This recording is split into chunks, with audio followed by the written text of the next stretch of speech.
నీకు రోషం ఉంటే, నిజంగా దేవుని మాటలు తీవ్రంగా తీసుకుంటే కనీసం అట్లా ఒకేసారి 10 రోజులు ఉండకపోయినా కనీసం 2 రోజులు, ఒక రోజంతా, 3 రోజులు, 4 రోజులు, 5 రోజులు, క్రమక్రమంగా. డేస్ వేస్ట్ అయిపోతాయి అనుకోవద్దు, రోజులు వ్యర్థమైపోతాయి అనుకోవద్దు. అవే శక్తివంతమైన రోజులు. నువ్వు దేవుని ముందు కూర్చున్న రోజులే శక్తివంతమైన రోజులు. దేవుణ్ణి పక్కన పెట్టి నువ్వు తిరిగిన రోజులే వేస్ట్ అయిపోయిన రోజులు. నువ్వు అనుకుంటావు నేను ఒట్టిగా కూర్చుంటే ఏం వచ్చిద్దని. ఒట్టిగా ఆడ కూర్చున్నావు, నువ్వు దేవుని సన్నిధిలో కూర్చున్నావు, మోకాళ్ళ మీద కూర్చున్నావు, ఒక విషయం కోసం కనిపెట్టు కూర్చున్నావు. నీ పట్టుదల దేవునికి అర్థమైపోవాలి, నీ తీర్మానం మొండిదని దేవునికి అర్థమైపోవాలి. కూర్చుందంటే వదలదురా నాయన నన్ను, గాబ్రియల్ పోయా పని చేయపు అనాలి దేవుడు. అదిగో మా మొండి శాలిటీ కూర్చుంది, ఇంక వదలదు. ఇక 2 రోజులైనా 3 రోజులైనా ఇంక అదే అంశం చేస్తానే ఉంటుంది, ఇంక వదిలిపెట్టదు మొండిది. పో గాబ్రియల్ పో, మిఖాయేల్ పో అనాలా దేవుడు. అలాంటి భక్తి ఏది, అలాంటి ఆత్మీయత ఏది, అలాంటి పట్టుదల ఏది? బిడ్డలారా మనం నేర్చుకుందాం. ఏదైనా మన పక్షంగా, ఏదైనా భౌతికంగానైనా, ఆత్మీయంగా, సేవకైనా, జీవితానికైనా దేవుడు కదిలి కార్యం చేయాలా. నీ కొడుకు ఉద్యోగం సద్యోగం లేకుండా తిరుగుతున్నాడు, ఆడు కష్టపడి చదివాడు, ఆడు ఏడుస్తున్నాడు, చచ్చిపోవాలనిపిస్తుందా నాకు అంటున్నాడు. నీ దగ్గరికి వచ్చి ఎప్పుడన్నా భరోసా ఇచ్చావరే, పో నీకోసం 10 రోజులు ప్రార్థన చేస్తా పో, నేను అదే అంశం కోసం చేస్తా పోరా, మిగిలిన అంశాలు ఉంటే ఎప్పుడన్నా మధ్యలో ఒకసారి చేసేస్తాను, నీ జాబ్ కోసం నేను గురిపెట్టి ప్రార్థన చేస్తాను పో నాయన, ఖచ్చితంగా వచ్చిద్దిరా పో అని భరోసా ఇచ్చావు ఎప్పుడన్నా? కూర్చున్నావు అంశం కోసం? దేవా నా బిడ్డకి నువ్వు జాబ్ ఇచ్చిందాక నేను లేవను ప్రభా, పట్టు వదలను ప్రభా అని ఎప్పుడన్నా నువ్వు మోకాళ్ళు వేసావా? పరిగెత్తుకు వచ్చాడా నీ కొడుకు? అమ్మ జాబ్ వచ్చిందమ్మా అనుకుంటూ వచ్చాడా? రిజల్ట్ వచ్చింది చూసావా? ఓ తండ్రి, ఓ తల్లి, స్వస్థత కోసమైనా, ఉద్యోగం కోసమైనా, ఆర్థిక స్థితిగతుల్లో సహాయం కోసమైనా, అప్పుల విషయంలోనైనా, అప్పులు తీరాలని రోజు కుటుంబం మొత్తం గురిపెట్టి ప్రార్థన చేశాం. అడ్రస్ లేకుండా ఊడ్చుకొని పోయిన యేసు నామంలో. హల్లెలూయా. అప్పులన్నీ, నేను అబద్ధాలు చెప్పట్లా, నేను అనుభవించి చెబుతున్నా. ఎలా పోయినాయి, ఎలా ఊడ్చుకొని పోయినాయంటే అప్పులు, మీ అప్పులు కూడా యేసు నామంలో ఊడ్చుకొనే పోవాలా. మీ అప్పుల దరిద్రం అంతా వదిలిపోవాలి యేసు నామంలో. మీరు అనేకులకి ఇచ్చే పొజిషన్లో ఉండాలి, కానీ మళ్ళీ అప్పు చేసే కర్మ మీకు పట్టకూడదు. నా తండ్రి అలా దీవించును గాక మిమ్మల్ని. ఎందుకంటే మన సరుకులో ఎక్కువ శాతం అప్పులోళ్ళే ఉన్నారు కాబట్టి.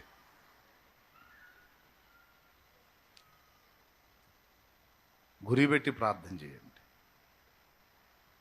నిర్లక్ష్యం చేయవాకండి. ప్రార్థన అవసరం. వాగ్దానం నెరవేరాలంటే ప్రార్థన చేయమన్నాడు యేసయ్య. ఇస్సాకు ప్రార్థించినప్పుడు పొందాడు. అప్పటిదాకా ఆయన ప్రార్థన చేయనంత వరకు 20 ఏళ్ళైనా వాళ్ళ భార్య కూడా రాలే. పెద్ద వాగ్దానం ఉన్నా సరే వాళ్ళ భార్య కూడా రాలే. ప్రార్థించినప్పుడు ఆ వాగ్దానం నెరవేరి ఒకేసారి 2 కొడుకులు పుట్టారు. ఆ పుట్టిన వాళ్ళలో ఒకడు యాకోబు. ఆ యాకోబులోంచి 12 వచ్చారు. 12 గోత్రాలు అయ్యారు. ఐగుప్తుకు పోయేటప్పుడు 470 మంది. ఐగుప్తుకు పోయేటప్పుడు అది 430 సంవత్సరాల పైచిలుకు టైం గడిచేటప్పటికి 6 లక్షల కాల్బలం. ఓయ్ బాబు, ఎంతమంది జనం! బిడదారా, వాగ్దానమూలనిచ్చి నెరవేర్చువాడవు నీవే. వాగ్దానమూలనిచ్చి నెరవేర్చువాడవు నీవే. నమ్మకమైన దేవా, నన్ను కాపాడువాడవు నీవే. నమ్మకమైన దేవా, నన్ను కాపాడువాడవు నీవే. నా ప్రభువా, నిన్ను నేను కొనివేడెదా. దేవునికి మహిమ, దేవునికి మహిమ. మూడవది ఏమన్నాను? తిరుగుబాటు కూడా వాగ్దానాన్ని నెరవేర్చకుండా అడ్డుపడింది. దేవుడు మన విషయంలో గొప్ప గొప్ప ఆలోచనలు, సంకల్పాలు కలిగి ఉంటాడండి. ఎవరి విషయంలో కూడా తక్కువ అభిప్రాయం దేవుడికి ఉండదండి. ఒక తల్లికి 4 కొడుకులు పుడితే పెద్దోడు కలెక్టర్ కావాలి, రెండోవాడు డాక్టర్ కావాలి, మూడో వాడు ఇంకొకటి ఏదో కావాలి, నలుగురు ఉన్నత స్థానాల్లో ఉండాలనుకుంటుందా? లేకపోతే ఒకడేమో కలెక్టర్ కావాలి, ఒకడేమో బాత్రూమ్లు గడిగేవాడు కావాలనుకుంటుందా? ఏ తల్లికైనా అట్లాంటి ఆస్తి ఉంటే మా వాడు రోడ్లు ఊడ్చే పనివాడు కావాలనుకుంటుందా? అలాగని రోడ్లు ఊడ్చే పనివాడు తక్కువ అని కాదు నేను చెప్తుంది. మిగిలిన పనులన్నిటికంటే కాస్త తక్కువ జీతం వచ్చే పను, లేకపోతే కొంచెం తృణీకరింపబడే పను అన్నట్టుగా అనుకుంటారు కదా. వాష్రూమ్స్ గడిగేవాడు నా కొడుకు కావాలి, ఏ తల్లి కోరుకోదు కదా పాపం. అందరూ ఉన్నతంగా ఉండాలనే కోరుకుంటారు. మనిషిగా నువ్వే నీ బిడ్డల విషయాలు అనుకున్నప్పుడు దేవుడు సృష్టించిన ప్రతి మనిషి విషయంలో ఉన్నతమైన ఆలోచనలు దేవుడికి ఉంటాయి. ఎందుకంటే ఆయన నాన్న, మనందరం ఆయన పిల్లలు. మనందరి విషయంలో దేవునికి ఉన్న తలంపులు విస్తారమైనవి, అవి ఉన్నతమైనవి. కాదని చెప్తావా? లేదు, విస్తారమైన తలంపులు ఉన్నాయి, అవి కూడా ఉన్నతంగా ఉన్నాయి. అవి దృష్టిలో పెట్టుకొని దేవుని మీద తిరుగుబాటు చేయకూడదు. సౌలు తిరుగుబాటు చేసి దేవుడు వద్దన్న పనులు పదే పదే పదే పదే చేసి వాగ్దానం పొందలేకపోయాడు. ఇశ్రాయేలీయులు తిరుగుబాటు చేసి చేసి చేసి దరిద్రుల అరణ్యంలోనే రాలిపోయారు. ఇస్కరియోతు యూదా తిరుగుబాటు చేసి చేసి వాడు కూడా దరిద్రుడైపోయాడు. ఉద్యోగం వేరొకని పాలైపోయింది, సింహాసనం వేరొకనికి దక్కింది, మత్తీయాకు దక్కింది, యూదాకు పోయింది. దీనికి కారణం తిరుగుబాటు. ఎంత పూర్ణమైన ఓర్మివో, ఎంత దీర్ఘశాంతమో ఓర్చుకుంటాడు మహారాజు. పదే పదే పదే పదే దేవుని మీద తిరుగుబాటు చేసి, దేవుని దుఃఖపెట్టి, దేవుని ఆయాసపరిచి వాగ్దానం కోల్పోవద్దు బిడ్డ, జాగ్రత్త. 3 కారణాలు చెప్పాను. మొట్టమొదటిది నిర్లక్ష్యం, రెండవది, మూడవది తిరుగుబాటు చేయొద్దు. ఇవి బ్యాలెన్స్ చేసుకొని దేవుని ముందుండి దేవునికి మొరపెట్టండి. దేవుడు తన బలమైన బాహువు చాపి నీకు ఇచ్చిన వాగ్దానాలన్నీ కూడా నీ ఎడల నెరవేరుస్తాడు ఆయన. మనం ఆలోచిద్దాం ఈ విషయాలు, ఒక నిర్ణయానికి వద్దాం. 3 సంగతులు మీకు తెలియజేద్దాం అనుకున్న ఒక సంగతికి ఇంత టైం పట్టింది. దేవుని వాగ్దానము నిరర్ధకమైద్దా? ప్రశ్న నెంబర్ 1 అన్నాను, దాని కింద ఈ మ్యాటర్ అంతా వచ్చింది. ప్రశ్న నెంబర్ 2, దేవుని బోధ నిరర్ధకమైద్దా? దేవుని వాక్యం నిరర్ధకమైద్దా? అయిద్ది. వాక్యం కూడా నిరర్ధకమైద్ది. ఎక్కడైద్దో తెలుసా? హృదయాలు కఠినపరచబడ్డప్పుడు అయిద్ది. ఇది రెండవ విషయం. మొదటి దానిలో 3 సంగతులు చెప్పాను. వాగ్దానం ఎందుకు నెరవేరదు, వాగ్దానం ఎందుకు నిరర్ధకమైందంటే నిర్లక్ష్యం, అవిశ్వాసం, తిరుగుబాటు. ఇప్పుడు రెండవది, దేవుని వాక్యం ఎందుకు నిరర్ధకమైంది, దేవుని వాక్యం ఎందుకు నెరవేరదు అంటే దానికి కారణం మానవ హృదయ కాఠిన్యం. హృదయాన్ని కఠినపరుచుకోవటం వల్ల అయింది. దేవుడు ఎన్నో విషయాలు చెప్పాడు తన వాక్యంలోంచి, కానీ లేదు, కొంతమందిలో ఆ వాక్యపు నెరవేర్పు లేదు. ఆ వాక్యం వాళ్ళ లోపలికి వెళ్ళి వాళ్ళల్లో ఆ ఫలింపు కనబడట్లా. ఏమండి మీరు ఇంట్రెస్ట్గా వింటున్నారా? మీకు ఏమైనా ఇబ్బందిగా ఉందా? లేదన్నా మాకు ఏకాగ్రత ఉంది, ఇంట్రెస్ట్గానే ఉన్న వాళ్ళు చేతులు ఎత్తండి. కరెక్ట్ చేయెత్తాలి. నేను మళ్ళీ నాకు అనుమానం, ప్రార్థన చేసేస్తా. నేను చేయమంటారా చెప్పమంటారా? చేయమంటారా చెప్పమంటారా? ఆ లైన్లో ఉందరగా రైట్. వాక్యం నిరర్థకమైద్దా అంటే అయిద్ది. కొంతమందిలో వాక్యం ఫలిస్తుంది, కొంతమంది జీవితాల్లో వాగ్దానం ఫలిస్తుంది. కొంతమంది జీవితంలో వాగ్దానం ఫలించట్లేదు, వాక్యము ఫలించట్లేదు.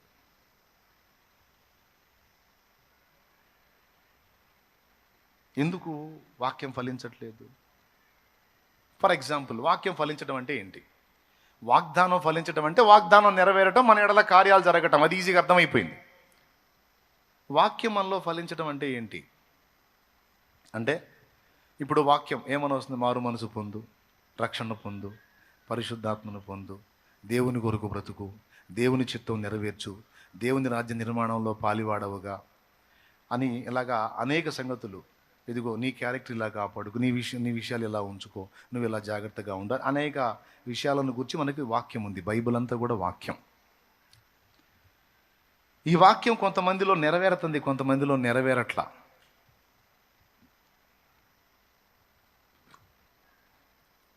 రక్షించే వాక్యం ఉంది, మనల్ని బలపరిచే వాక్యం ఉంది, మనల్ని రాకడకు సిద్ధపరిచే వాక్యం ఉంది, ఆత్మీయంగా మనల్ని ఎదుగుదలలోకి నడిపించే వాక్యం ఉంది. ఇదంతా వాక్యమే. కానీ ఈ వాక్యం కొంతమందిలో ఆ జీవాన్ని చూపిస్తే కొంతమందిలో ఆ జీవం కనపడట్లా. కారణం ఏంటంటే ఎవరిలో అయితే ఆ జీవం కనపడుతుందో వారు వాక్యాన్ని స్వీకరించిన వారు. విత్తువాన్ని గూర్చిన ఉపమానం యేసయ్య చెప్పినప్పుడు 4 విధములైన నేలల్ని గూర్చి మాట్లాడాడు. కొంతమంది హృదయాలు దారిలాగుంటాయట. కొన్ని విత్తనాలు దారిలో పడ్డాయి, కానీ అప్పుడే పక్షులు తినేశాయి. కొన్ని విత్తనాలు వెళ్ళి ముళ్ళకంచెల్లో పడ్డాయి. విత్తనాలు మొలకెత్తాయి, కానీ అంతకంటే ముందు ముళ్ళకంపలో మొలిచి అవి ఎదిగి వీటిని అణిచేసినందున అక్కడే ఆగిపోయాయి. మరికొన్ని రాతి నేలలో పడ్డాయి. అవి కూడా మొలిచినాయి, కానీ చాలా మన్ను లేనందున, అడుగు వేరు తనటానికి రాతి పొర అడ్డొచ్చినందున సూర్యుడు ఉదయించగానే అవి మాడిపోయినాయి. కొన్ని మంచి నేలను పడ్డాయి. మంచి నేలన పడినవి బాగుగా మొలిచిన, ఎదిగినాయి. కొన్ని 30 కొన్ని 60 కొన్ని 100 ఫలించినాయి. వినుటకు చెవులు గలవాడు ఈ సంగతులు గైకొను వినుగాక అంటాడు ప్రభు. అక్కడ అర్థం ఏంటి? అందరికీ వెదజల్లింది ఆ వాక్యమే దేవుడు. ఈరోజు ఇంతమంది మీరు కూర్చొని ఉన్నారు. అందరికీ దేవుని వాక్యం చెప్పాను, సంవత్సరాలుగా నేను చెప్తా ఉన్నాను. అదే వాక్యం విన్న మీలో కొంతమంది దేవుని సేవకులు అయ్యారు, సేవకురాళ్ళు అయ్యారు. అదే వాక్యం విన్న మీలో కొంతమంది పరిచారకురాండ్రు అయ్యారు. అదే వాక్యం విన్న మీలో కొంతమంది ఆత్మల సంపాదకులు అయ్యారు, ఆత్మలను రక్షించిన వాళ్ళు అయ్యారు. అదే వాక్యం విన్న మీలో కొంతమంది ఏ ఫలింపు లేకుండా నిష్ఫలుగా కూడా ఉన్నారు. సేవకి రాలేదు, పరిచర్యకు రాలేదు, సువార్త చేయలేదు, 4 ఆత్మలు రక్షించలేదు, ఏ విధమైన ఫలింపు లేదు. అదేంది, మీతో పాటు కూర్చున్న వాళ్ళు చాలామంది వాక్యం విన్నోళ్ళు సేవకులు అయ్యారు కదా సోదరా, సువార్థికులయ్యి ఆత్మలు రక్షించారుగా, పరిచారకులు దేవుని పనిలో నాకు పాలివారయ్యారుగా, మరి మీరెందుకు కాలేదు అంటే ఎవరు వాక్యానికి ఏ స్థానం ఇచ్చారో హృదయంలో దాన్ని బట్టి మన ఫలింపు ఉంటుంది. దేవుని వాక్యం ఎప్పుడు పవర్ఫుల్లే. స్వీకరించిన వానికి అది జీవం, స్వీకరించిన వానికి అది ఫలింపునిస్తుంది. కానీ స్వీకరించే గుండె ఎలాంటి గుండె? దారి లాంటిదే, ముళ్ళకంప లాంటిదా, రాతి నేల లాంటిదా, లేదా మంచి నేల వంటి హృదయమా? వాక్యం పవర్ఫుల్లే, కానీ ఆ వాక్యాన్ని గైకొనేటువంటి హృదయం యొక్క స్థితిని బట్టి దాని ఫలింపు, దాని రిజల్ట్ ఉంటుంది. యేసయ్య బోధ నిరర్ధకమైద్దా? యేసయ్య చెప్పిన వాక్యం అమ్మో ఎంత పవర్ఫుల్. కొంతమంది నా దగ్గరికి వచ్చి అంటారు, వాక్యం అంత సేడు చెబుతున్నావు, నువ్వు చెప్పే వాక్యం అంత ఎడిపోతుంది. ఏంది వీళ్ళు ఎట్టయ్యారు, ఏంది అట్టయ్యారు? యేసు ప్రభు కంటే నేను పవర్ఫుల్లా? కాదు. యేసు ప్రభు బోధ కంటే నేను పవర్ఫుల్గా బోధించగలనా? అందరి బోధల కంటే పవర్ఫుల్ బోధ ఎవరిది? నోరు తెరిచి చెప్పండి, దండం పెడతాను, పెద్దగా చెప్పండి, డౌట్ లేదుగా. అలాంటి యేసయ్య బోధ విని కూడా ఒక యోధా లేచాడు. అంటే యూదా అనే వాని విషయంలో యేసయ్య బోధ పనిచేయలేదా? నిరర్థకమైందా? మీకు వాక్యం అంటే అర్థం కాదు, ఇప్పుడు బాగా అర్థమైంది. బోధ అంటే ఫలించని బోధ, అది కూడా మనిషి బోధగా, దేవుని బోధ. నేనన్నా మనుష్య స్పృహతో చెప్తానండి, యేసయ్య పరిశుద్ధాత్మ పూర్ణుడు కదా. యేసయ్య నోరు తెరిచాడంటే వజ్రాలే కదా. అలాంటి వజ్రపు తునకల్లాంటి మాటలు వెదజల్లినా కూడా అందులో ఒకడు ఆయనను అమ్మేసే టైపు తయారయ్యాడంటే, ఈరోజు ఇక్కడ సంఘంలో ఎంతోమంది వాక్యం వింటారు, ఎంతోమంది ఆశ్రయం పొందుతారు, ఎంతోమంది నేను చేసే ఉపదేశం వింటారు. కానీ కొంతమంది అంకితమై దేవుని కోసం బ్రతుకుతుంటే, కొంతమంది యోధా ఇస్కరియోతుల్లాగా నా గురించి ద్వేషభావాలు కలిగి ఉండేవాళ్ళు కూడా ఉండొచ్చు. ప్రియులారా, చెప్తున్నాను. నేను ఎందుకు ఈ విషయాలు చెప్తున్నానంటే, దేవుని వాక్యం కొంతమందిని గొప్ప ఫలింపులోకి తీసుకొస్తే కొంతమందిని ఎందుకు అలాగే భ్రష్టులుగానే ఉంచిందంటే, వాక్యంలో పవర్ లేదంటే వాక్యంలో పవర్ ఉంది, కానీ దాన్ని రిసీవ్ చేసుకునే గుండె సరిగా లేదు. చాలామంది మీలో కూర్చున్న వాళ్ళలో వాక్యం వింటారు, కానీ నిజంగా ఎంతమంది చేంజ్ అయ్యారు? ఎంతమంది నిజంగా పూర్తిగా హార్ట్ఫుల్గా పాపాన్ని విసర్జించారు? ఎంతమంది చెడు నడవడిని దిద్దుకున్నారు? ఎంతమంది అక్రమ సంబంధాలు వదిలిపెట్టారు? ఎంతమంది అక్రమార్జితాలు వదిలేశారు? ఎంతమంది జీవితాన్ని దిద్దుకున్నారు? ఎంతమంది నడతలు సరి చేసుకున్నారు? ఎంతమంది పవిత్రతలోకి వచ్చారు? ఎంతమంది అశ్లీల చిత్రాలు చుట్ట మానేశారు? ఆలోచించుకోవాలి. అందరికీ వాక్యం ఎదజల్లబడుతుంది. ఆ వాక్యం అందరినీ దర్శిస్తుంది. నేను వెలిగిస్తాను రా అంటది. రామ్మా వాక్యం రా, నా లోపలికి రా అని చెప్పి నువ్వు స్వీకరిస్తే వాక్యం నిన్ను వెలిగించిద్ది. హృదయాన్ని కఠినపరుచుకున్న దుర్మార్గులు అన్నమాట కొంతమంది. ఇట్లాగా మనుషులు వాళ్ళ తత్వాలు మార్చుకోవటంలా. ఎందుకని ఇలాగా అనే ప్రశ్నతో ఆలోచిస్తే దేవుడు నాకు బయలుపరిచింది అది. ఒరే, నా వాక్యం నిరర్థకం కాదురా నిద్రమోహోడా. నా వాక్యం నిరర్థకం కాదు. నా వాక్యం శక్తివంతమైంది. నా మాట అగ్ని వంటిది కాదా, బండలను బ్రద్దలు చేసే సుత్తి వంటిది కాదా అని నా వాక్యం శక్తివంతం. కానీ దాన్ని తీసుకోర్రా బాబు లోపలికి. తీసుకున్నోడు బాగుపడతాడు, ఫలిస్తాడు రా. తీసుకున్నోడు దైవజనుడు అవుతాడు రా. తీసుకున్నోడు ధన్యుడు అవుతాడు రా. తీసుకున్నోడు ఆశీర్వదించబడతాడు రా. తీసుకున్నోడు అనేక మందికి ఆశీర్వాద కారణంగా మారిపోతాడు. తీసుకున్నది అనేక మందికి దీవెనగా మారిపోయిద్దిరా. తీసుకోర్రా. వాళ్ళ అక్రమ సంబంధాలు మానుకోర్రా. వాళ్ళ తప్పుడు నడవడి మార్చుకోర్రా. వాళ్ళ వంకర బుద్ధులు మార్చుకోర్రా. వాళ్ళు ఫోన్లు మాట్లాడటం మానుకోర్రా. మెసేజ్లు పెట్టడం మానుకోర్రా. చాటింగ్లు మానుకోర్రా. వాళ్ళ షూటింగ్లు మానుకోర్రా. వాళ్ళు అంతేరా బాబు. వాళ్ళకి వెళ్ళి చూసావంటే సేవే మానుకొని తిరగాల్సి వచ్చిద్దిరా నువ్వు. వాళ్ళకి వెళ్ళి కాదురా, నీ మాటలు విని బాగుపడి ఫలించే వాళ్ళకి వెళ్ళి చూడరా, అప్పుడు చేస్తావని చెప్పాడు. అందుకని చెబుతున్నా. ఈ దరిద్రులకి వెళ్ళి చూస్తే నువ్వు చేయలేవు. ఇట్లాంటి వాళ్ళని నీకు చూపించేది కూడా సాతాను కుట్రలో భాగమే. నువ్వు ఎంతసేపు కష్టపడుతున్నావు, ఎవరు మారారు అనుకుంటూ వస్తాడు రా లూసిఫరు.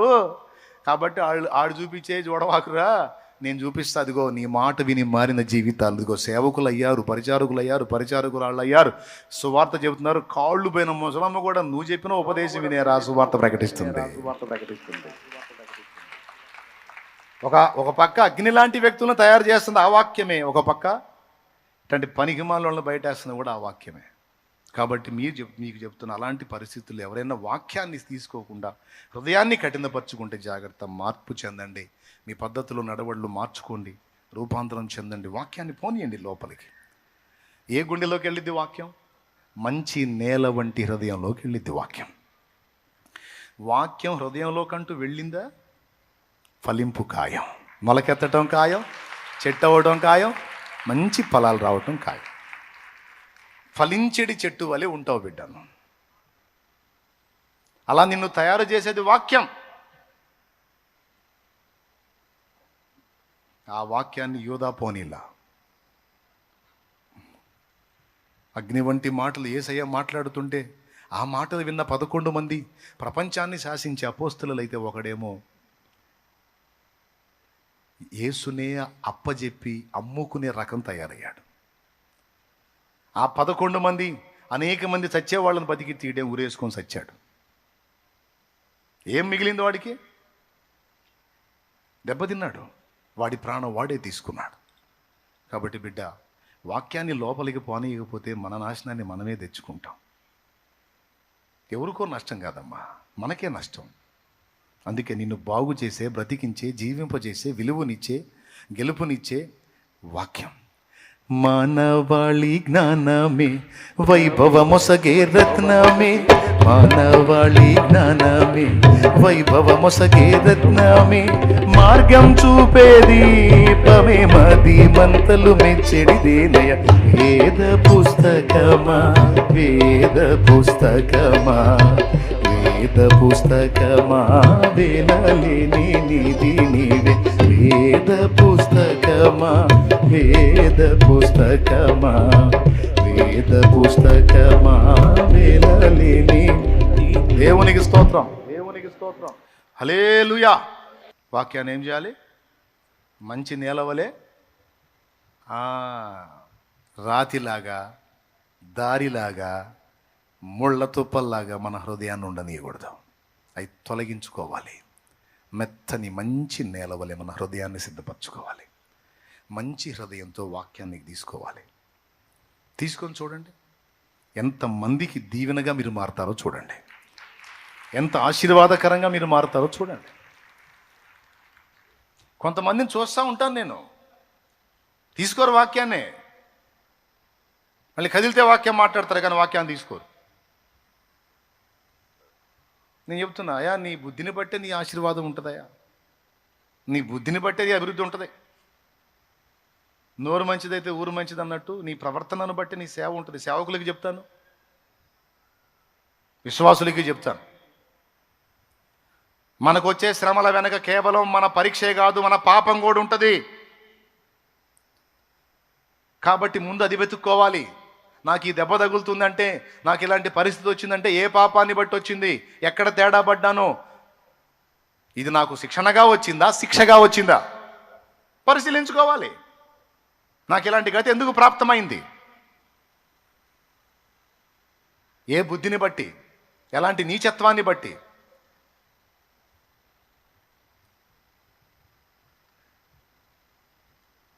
ఈ వ్యక్తి మామూలోడు కాదు, ఈ వ్యక్తి మామూలోడు కాదు. వాడి పరిస్థితిని బట్టి అర్థమవుతుంది వాడు ఎంత తేడా అయితే దేవుడు గతి పట్టించాడో అని ఒకడు నాతో అన్నప్పుడు నేను అన్నాను, మెరుగా ప్రతి ఒక్కరిని చూసి అంతే అంటున్నావు. భక్తులకు కూడా కష్టాలు వస్తాయి. భక్తులు ఏబుకు వచ్చినాయి కష్టాలు, మరి ఏబు తేడానా? ఎంత నీతిమంతుడు ఏబు. భక్తులకు కూడా వస్తాయి, ప్రతి ఒక్కళ్ళని అలా అనవద్దు. అంటే నిజంగానే కొంతమంది భక్తులకు వచ్చినాయి, నిజంగా వాళ్ళు దేవుని సన్నిధిలో గోజాడుకున్నారు, పరీక్షాకాలం పూర్తయిపోయింది, బాగుపడ్డారు, ఈరోజు ఆశీర్వదించబడిన పరిస్థితుల్లో ఉన్నారు రెండంతలుగా. కొంతమంది విషయంలో నాతో అన్నోడి మాటలే నిజమైనవి. వీడు ఎంత తేడా అయితేనో ఈ గతిడికి వచ్చిందంటే నిజమే అనిపించింది నాకు. ఎందుకంటే అన్నీ బెండ్ అయిపోయినా ఆడి పవర్ తగ్గట్లా, సరుకంతా డ్యామేజ్ అయిపోయినాడు, ఏయ్ అన్నాడు, ఇంచు తగ్గట్లా. ఊరిడు దుంప ఇంత మిడిమేల మీద నాకు మైండ్ పోయింది అసలు.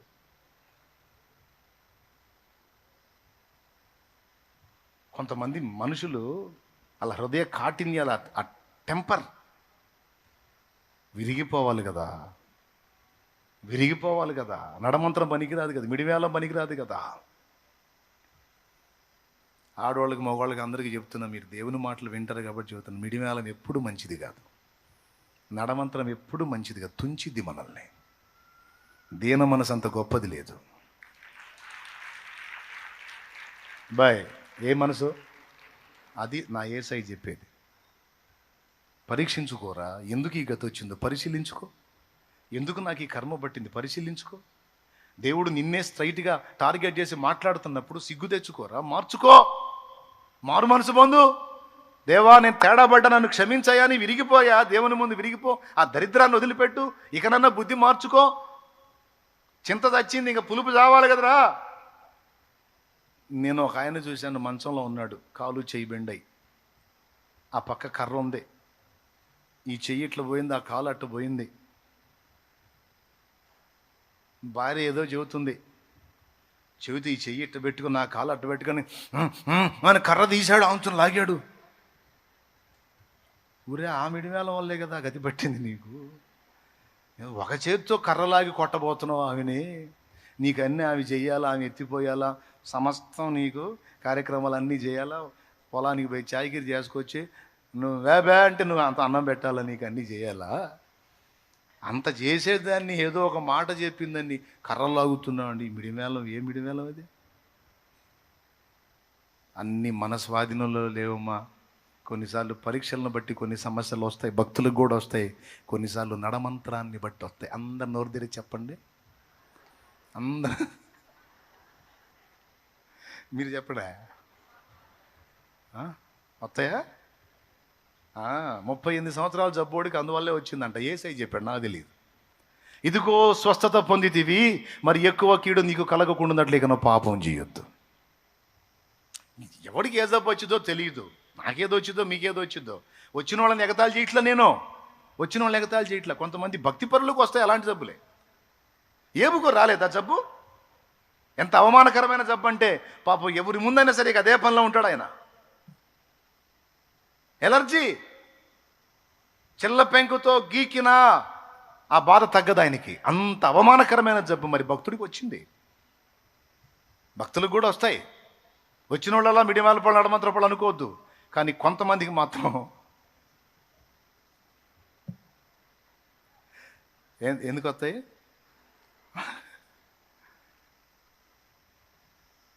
ఇక్కడ గమనించాల్సింది ఏంటంటే, అయ్యో నా కర్మ ఇలా కాలిందంటే దీనివల్లే కదా, ఈ పాపమే కదా అని ఆలోచన చేసుకొని మార్చుకోవాలి కదా. ఏం చేయాలి? పొరపాటు పడిన మనిషి అంటే ఎవరు ఉండరండి, దిద్దుకోవాలండి, సరి చేసుకోవాలి.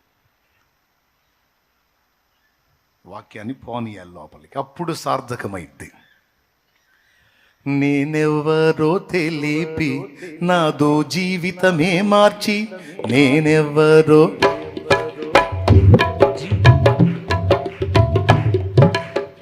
మీకు రాదుగా.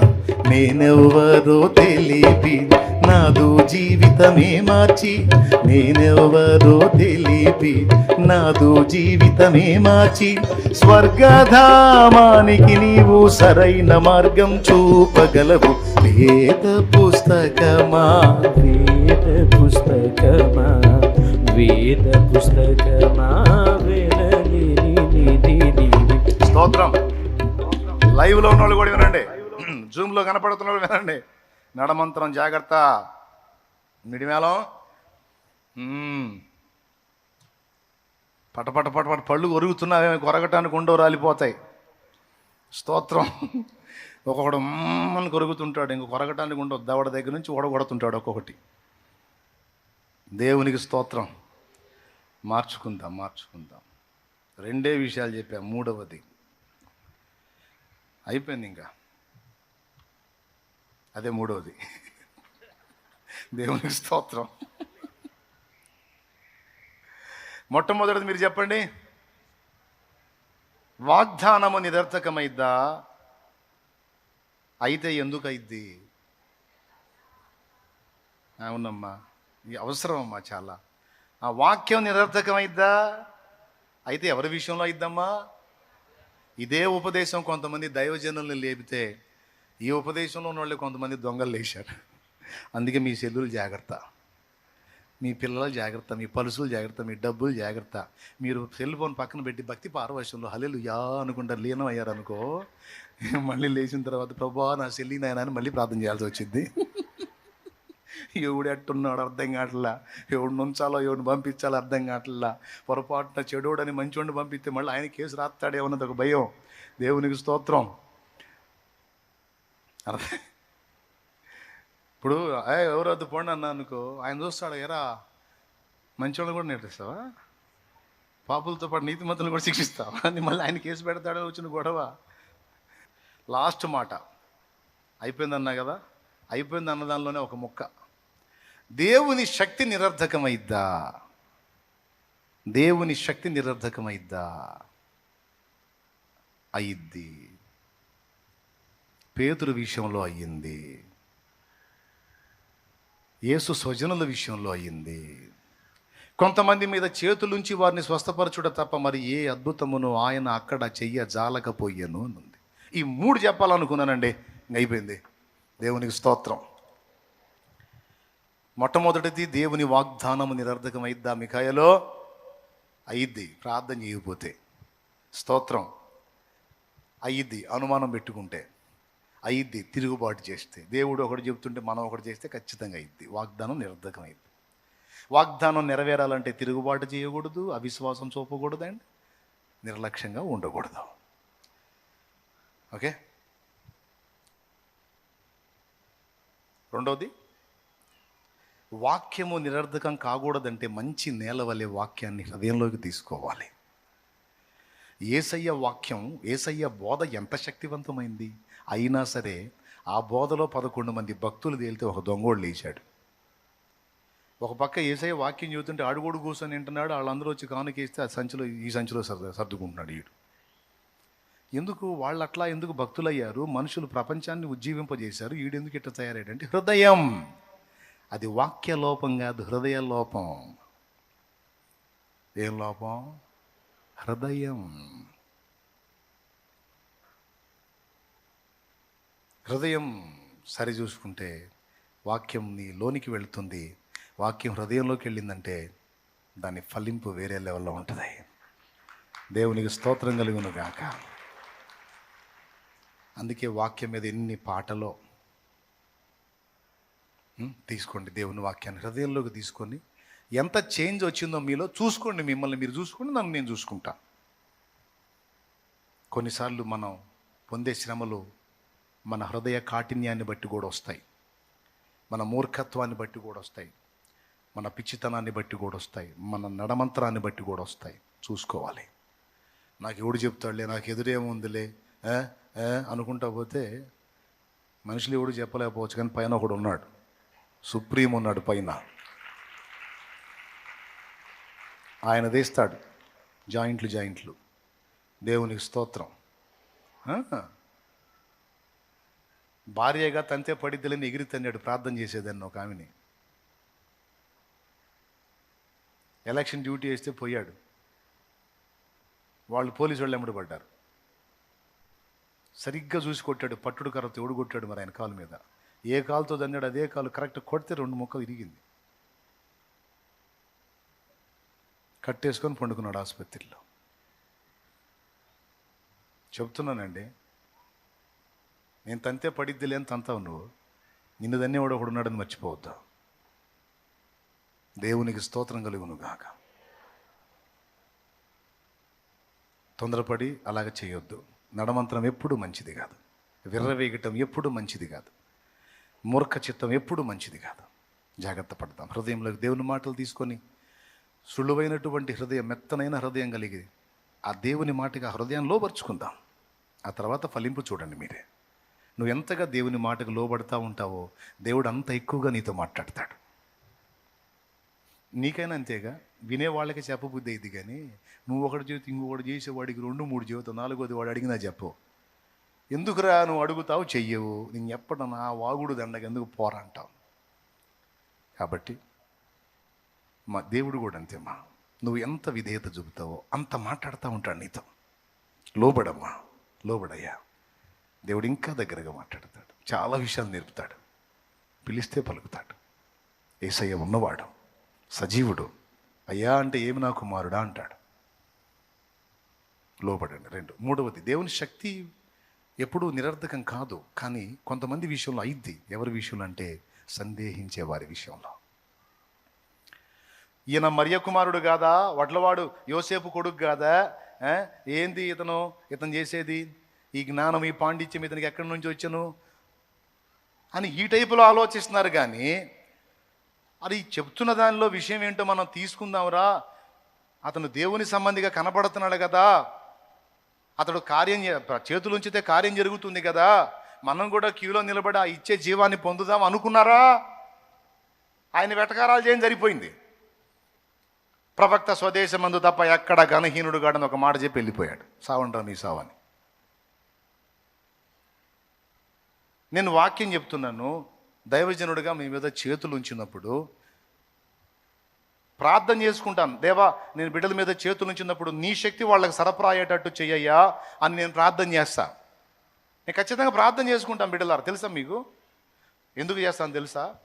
నేను ఆ విధంగా ప్రార్థన చేసి దేవుని శక్తిని అడగకుండా నేను ఒట్టిగా మీ మీద చెయ్యి పెడితే అది మిమ్మల్ని మోసగించినట్టు అయింది.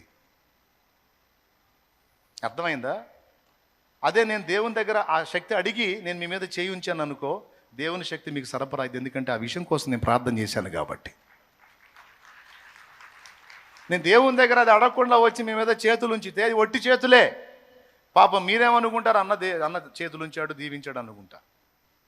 కానీ ఆ చేతులు గట్టి చేతులు కావాలంటే 2 జరగాలి. 1, నేను ప్రార్థన చేసి దేవుణ్ణి అడగాలి. 2వది మీ మీద చెయ్యి ఉంచినప్పుడు దైవజనుడు నా మీద చెయ్యి ఉంచాడు, నా కార్యం జరిగిద్దని నమ్మాలి. యేసు ప్రభుకే విశ్వాసం అవసరం అయితే మరి నాకు అవసరం లేదా?